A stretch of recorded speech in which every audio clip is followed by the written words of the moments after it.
कहानी शुरू होती है 1970 से।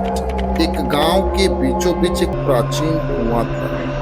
लोग उसे साबित कुआं कहते थे। चाहे दिन हो या रात हो, कोई भी उस कुएं के पास जाने की हिम्मत नहीं करता। वैसे तो उस गांव में कई बूढ़े लोग हमेशा से बच्चों को चेतावनी देते थे, उस कुएं के पास नहीं जाना। एक दिन शाम का समय था। बच्चों के साथ एक बूढ़ा आदमी बात कर रहा था जिसका नाम हरिया था। याद रखना बच्चों, उस कुएं के पास मत जाना। वहां से आवाज आती है, कोई तुम्हें बुलाता है। जिसने भी सुना वह कभी लौट कर नहीं आया। हरिया की ये बातें सुनते ही उसके साथ बैठे बच्चे डरने लगते हैं और चुप हो जाते हैं। वैसे तो उसी गांव में सुनील नाम का लड़का था। वह निडर और हठी था। भूत प्रेत पे बिल्कुल विश्वास नहीं करता। एक शाम चौपाल पे बैठा वह दोस्तों से बोला, तुम सब डरपोक हो, भूत वूत कुछ नहीं होता, सब बुजुर्गों की बनाई गई कहानियां हैं।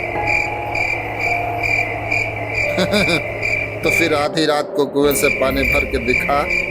अगर सच में बहादुर है तो साबित कर कि तू बहादुर है। इसके बाद कई दोस्त मिलके सुनील को उकसाने लगे कि हाँ भाई, तू बहादुर है तो उस कुएं के पास जाके दिखा।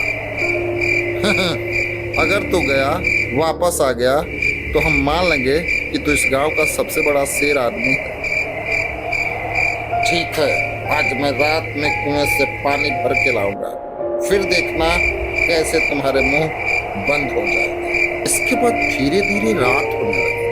आधी रात के समय में आसमान में काली घटाएं छाई थी और हल्की चांदनी थी। चारों ओर सन्नाटा। सुनील अकेले ही कुएं की ओर धीरे धीरे बढ़ने लगा। सुनील जैसे जैसे कुएं के पास पहुंच रहा था, भीतर से किसी की धीमी कांपती आवाजें आ रही थी। इस आवाज को सुनते ही सुनील ठिठक गया।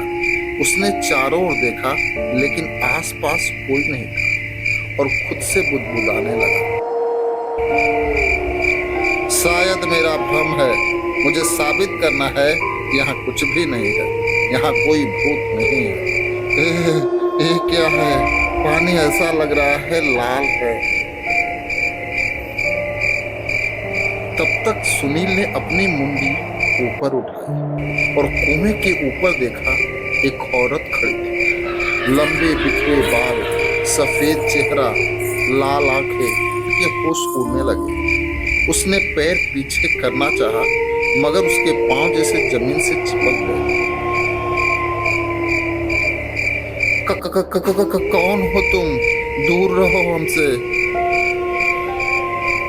इसके बाद वो औरत धीरे धीरे सुनील के पास आने लगी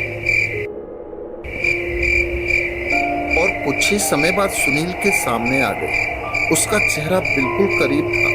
उसने सुनील की आंखों में झांका और भयावह चीख मारी।